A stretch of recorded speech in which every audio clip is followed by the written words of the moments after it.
అందరికీ నమస్కారం. నేను మీ గోపాలయ్యంగార్. నేను నిన్న రాత్రి మొత్తం గూడా భగవద్గీతలో అనేక పాయింట్లు చదువుతూ ఉన్నప్పుడు, సప్త ఋషులు ఎంతోమంది ఇతర ఋషులందరూ గూడా ఈ యొక్క ఆధ్యాత్మిక విషయం మీద ఎన్నో అధ్యయనాలు చేసి, ఎంతో చదివి, వాళ్ళ జ్ఞానంతో, వాళ్ళ తపశ్శక్తితో ఎన్నో శాస్త్రాలని రూపొందించారు. మనం చదువుకునే ఈ పురాణాలు ఒక వాల్మీకి రాసింది, ఒక వ్యాసుడు రాసింది అనేటువంటి పురాణాలు 18 ఉన్నాయి. ఉపనిషత్తులు, వేదాలు, అనేక రకాలటువంటి శాస్త్రాలన్నీ గూడా ఇందులో నుంచే పుట్టుకొచ్చాయి. ఈ శాస్త్రాలకి ఈ రోజుల్లో పూర్తిగా తిలోదకాలిచ్చేసి, శాస్త్రం పట్ల అవహేళన చేస్తూ మాట్లాడేటువంటి వాళ్ళ గురించి ఈరోజు ఈ వీడియో చేయటం జరిగిందనమాట. ఒక సినిమా చూసా. దాని పేరు 'ప్రేమించి చూడు' అని చెప్పేసి, పాతకాలపు సినిమా. అక్కినేని నాగేశ్వరరావు, కాంచన హీరోయిన్. అందులో ఆఖరి ఘట్టంలో పెళ్లి జరుగుతున్న సమయంలో ఒక పాత్రలో వ్యక్తి, "శాస్త్రాలు మనం రాసుకుందయ్యా, శాస్త్రం శాస్త్రం అని అంటావేంటి? మనం రాసుకున్నాం కాబట్టి మనం మార్చుకోవచ్చు" అన్నాడు. అప్పట్లో అది ఒక నాస్తికుడికి చాలా బాగా కిక్కెక్కుతుంది. ఎంత బాగా చెప్పాడు! ఈ వెధవ శాస్త్రాలు, మూఢనమ్మకాలతో చచ్చిపోతున్నాం. చూసారా, మనం రాసుకున్న శాస్త్రాలు మనం ఎప్పుడన్నా మార్చుకోవచ్చట అని తృప్తిగా బయటకొచ్చినోళ్ళు చాలామంది ఉన్నారు. నాకు గూడా ఆ వయసులో తెలియదు. శాస్త్రాలని అంత అవహేళన చేసి మాట్లాడేస్తుంటే.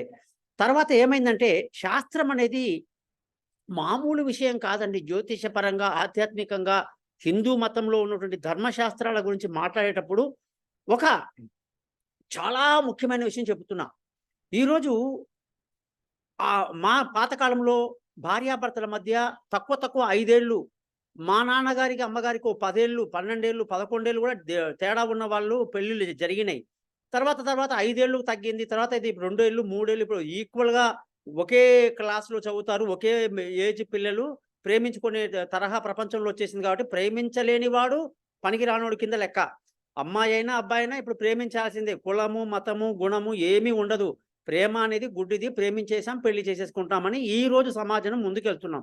కానీ గతంలో భార్యాభర్తల మధ్య అంత వ్యత్యాసం ఎందుకు పెట్టారు? మీ గోత్రం ఏమిటి అని అడుగుతారు. అది శాస్త్రం. మా గోత్రం, మీ గోత్రం ఒకటైతే మనం అన్నాచెల్లెళ్ళమవుతాము. మరి అన్నాచెల్లెళ్ళమైతే పెళ్లి చేసుకోకూడదు. మరి ఎందుకు ఈ శాస్త్రాలు ఎవరు పెట్టారండి? ఏం గాదు. కావాలంటే ఎవరైనా అలాంటి కొన్ని తప్పుడు మార్గాల్లో వెళ్ళిపోయారు. జనరల్‌గా ఏంటంటే, గోత్రము, స్వగోత్రము అంటే ఏమిటంటే, అన్నదమ్ములంటే ఒకే జీన్స్ ఉన్న వాళ్ళనమాట. మరి జీన్స్ ఒకటే ఉండడం వల్ల పుట్టబోయే పిల్లలందరూ గూడా మతిలేని వాళ్ళై, మందగమనంతో ఉండి ఏదో లోపంతో పుడుతుంటారు. జీవితాంతం వాళ్ళతో మనం భరించాల్సి ఉంటుంది. అందుకే పెద్దలు ముందే ఆలోచించి, ఈ ఒకే జీన్స్ ఉన్న వాళ్ళని కలవకూడదని గోత్రాల పరంగా జీన్సులు డిసైడ్ చేశారన్నమాట. అందుకే అన్ని గోత్రాలు ఉంటాయి. తర్వాత అది శాస్త్రం విరుద్ధంగా ఎంతోమంది స్వగోత్రంలో వేరే వాళ్ళ దత్తత తీసుకున్నామండి, వాళ్ళ పేరు మారిందండి అని పిచ్చి పిచ్చిగా మాట్లాడుతూ మా దగ్గరికి వస్తుంటారు. అది తప్పు.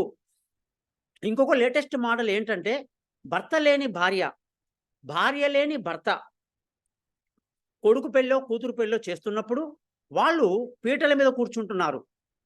భర్త లేని విధవ భార్య అంటే, ఆమెకు సౌభాగ్యం లేదు, మంగళసూత్రం లేదు, పసుపు బొట్టు లేదు అని శాస్త్రం ఆపాదించింది. మనం చెప్పింది కాదు.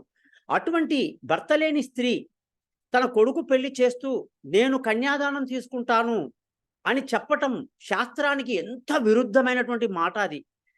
అగ్ని సాక్షిగా, వేదాల మంత్రాల సాక్షిగా ఒక విధవ కన్యాదానం తాను తీసుకుంటే కొడుకు తరపున, ఆ వచ్చే కోడలు కూడా విధవ అవుతుంది త్వరలోనే అని చెప్పి శాస్త్రాలు ఘోషిస్తున్నాయి. లేదు ఇదంతా బూటకపు మాటలు, ఏమి కాదు అని వితండవాదం చేసి జీవితాలనే పణంగా పెట్టేటువంటి రోజులివి. కాబట్టి మూర్ఖులకు చెప్పటం పనికిరాని విషయం. ఇలాంటి విషయాల్లో శాస్త్రాల ముందుకు వెళ్తుంటే, భార్యాభర్తల మధ్య ఎందుకంత గ్యాప్ ఇచ్చారండి అని అడిగితే శాస్త్రం చెప్తుంది, ఏవండీ, భర్త పెద్దవాడయ్యి భార్య చిన్నగా ఉంటే, భర్త తొందరగా ముందుగా పెద్దవాళ్ళు వయసులో ముందు ఉన్నవాళ్ళు చనిపోతారు.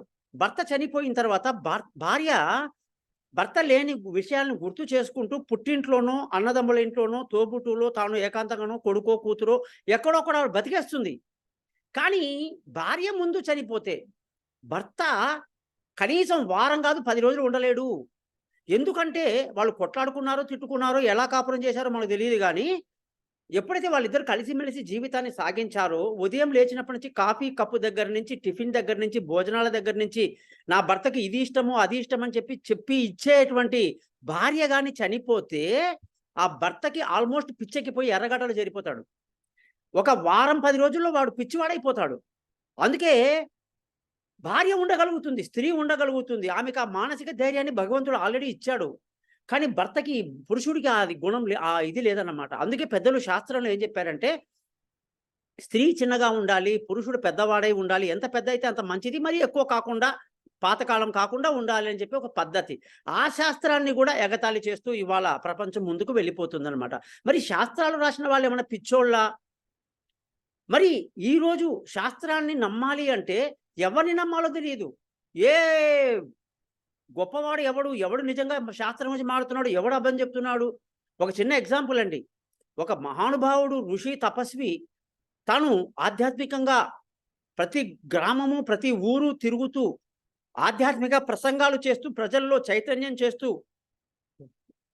ఆధ్యాత్మిక చైతన్యాన్ని అందరికీ తెలియజేస్తూ అతను అన్ని ఊర్లు తిరుగుతున్నప్పుడు, ఒక ఊర్లో ఒక మహా తెలివైన వాడు తగులుకున్నాడు. వాడు ఈ ఋషిని చూశాడు. ఓహో! వీడు ఇంతమంది అందరూ దండం పెట్టేసి, కాళ్ళకి దండం పెట్టేసి, డబ్బులు హుండీలో ఆయన దగ్గర ఇలా వేసేస్తున్నారు నోట్లు. వేసేసి అందరూ వెళ్ళిపోతున్నారు.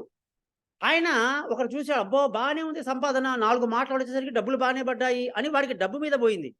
అక్కడి నుంచి ఏం చేశాడు మళ్ళీ, ఆయన వేరే ఊరికెళ్ళేసరికి ఈ వెధవ ఎవరైతే వెధవ ఉన్నాడో వాడు మళ్ళీ ఫాలో అయ్యాడు. వాడు డబ్బు పిచ్చి మాత్రమే. వాడికి గౌరవం లేదు, గురువు లేదు, తొక్క లేదు, తోలు లేదు. అంతా వేషాలే. అక్కడ గురువుగారి దగ్గరికెళ్ళేసరికి మళ్ళీ అక్కడ జనాలు చేరారు. మళ్ళీ అక్కడ ఉపన్యాసం ఇచ్చారు. మళ్ళీ డబ్బులేశారు. మళ్ళీ మూట కట్టుకున్నాడు స్వామి. వెంటనే ఈ వెధవ ఎవరైతే ఉన్నాడో దుర్మార్గుడు ఋషికి కాళ్ళ మీద పడి స్వామికి కాళ్ళ మీద దండం పెట్టి, స్వామి స్వామి గురువుగారు, నేను ఇన్ని జన్మలు నా వేస్టు, నీ ప్రసంగాలు విన్నాను, నేను ఎంత సంతోషంగా ఉందో మీ ప్రసంగం వింటే, జీవితం మీదే విరక్తి పుట్టింది, మీ వెనకాలే ఉంటా, మీతోనే ఉంటా, మీ భజన చేస్తా అని చెప్పి ఏడ్చేసరికి పాపం దయతలిచి ఆ ముని, ఆ పెద్ద ఆయన, సరే నాతో పాటే ఉండు, నువ్వు కూడా నాతో పాటే తిను, నాతో పాటు పడుకో, నాతో పాటే ఉండు, నేను ఎక్కడుంటే నువ్వు అక్కడే ఉండు అని అన్నారు. ఇంక వెంటనే ఈ దుర్మార్గుడు గురువుగారి సామాన్లు పట్టుకోవడం వెనక్కి నడచడం మొదలెట్టాడు. పాపం గురువుగారు ఏం చేసేవారు, బాగా డబ్బులొచ్చేవి. ఆ డబ్బులన్నీ ఒక బొంతలో ఒక పెద్ద సంచిలాగా ఉండేది. అందులో పెట్టి ఆ సంచిలో దానికి ఒక తాడేసుకునేవారు, దిండుగా పెట్టుకునేవారనమాట. మరి డబ్బు బాగా పోగయింది. మూట పెద్దగా ఉంది. ఈ దుర్మార్గుడు ప్రతి చోట్ల వెళ్లి గురువుగారు, గురువుగారు మీరు అది, మీరు ఇది, మీరంటే నాకు అంత ఇష్టం, మీరంటే అంత గురువు అని తెగ జపాలు చేసేవాడు. అందరి ముందు గొప్పలు చెప్పేవాడు. ఇంకా అందరికి కాస్త ₹2 ఎక్కువే ఇచ్చారనమాట. ఆ మూటంతా కట్టుకొని ఓ రోజు గురువుగారు పడుకున్న సమయంలో నెత్తి మీద ఇంత పెద్ద బండరాయి ఏసి ఆ డబ్బులు తీసుకెళ్ళిపోయాడు. చూడండి, ఇప్పుడు శాస్త్రము ఎవరిని నమ్మాలి, ఎవరిని నమ్మొద్దు, ఎవడు మంచోడు, ఎవడు చెడ్డోడు, ఇంత భయానకమైన అరణ్యంలో మనం బ్రతుకుతున్నాం. శాస్త్రాన్ని కాదని చెప్పి ముందుకు వెళితే అది ఎంత ప్రమాదానికి దారి తీస్తుంది అనేది ప్రతి ఒక్కళ్ళు గ్రహించాలి. మనము ఏ బ్యాంకాకో, ఏ థాయిలాండో, ఏ యూరప్ కంట్రీయో, ఏ అమెరికా కంట్రీయో, ఆస్ట్రేలియానో బతుకుంటే పసుపు లేదు, కుంకుమ లేదు, తాళి బొట్టు లేదు, ఎటువంటి గొడవ లేదు, పూలు లేదు, పళ్ళు లేదు. తిన్నామా, పడుకున్నామా, లేచామా, ఇష్టం వచ్చేట్టు త్యాగామా, ఇష్టం వచ్చేట్టు చిందులేసామా, బతికేసామా అనేటువంటి భారత పాశ్చాత్య దేశాల యొక్క గుణాలు అలాంటివి. మరి మనం అక్కడికి వెళ్ళకుండా ఇక్కడ ఉంటూ, ఇక్కడ ఉన్నటువంటి శాస్త్రాలని కించపరుస్తూ, పెద్దవాళ్ళని అవమానం చేస్తూ, మనము ఎంత చండాలంగా బతుకుతున్నామనేది ప్రతి ఒక్కళ్ళు కూడా తెలియాల్సిన పరిస్థితి ఇవాళ ఉంది.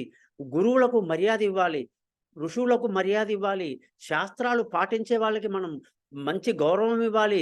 మరి ఇవన్నీ కూడా మనం చెయ్యకుండా ఈరోజు శాస్త్రాన్ని అవహేళన చేస్తున్న వాళ్ళందరికీ కూడా ఈ వీడియోని అంకితం చేస్తూ, మీరు మారరు, మీరు మారతారనే ఉద్దేశంతో నేను చేయలేదు ఈ వీడియో. కానీ సత్యాన్ని మాత్రం కొందరో తెలుసుకుంటారని ఆశిస్తూ మీ నుంచి సెలవు తీసుకుంటున్నాను. మీ గోపాలయ్య.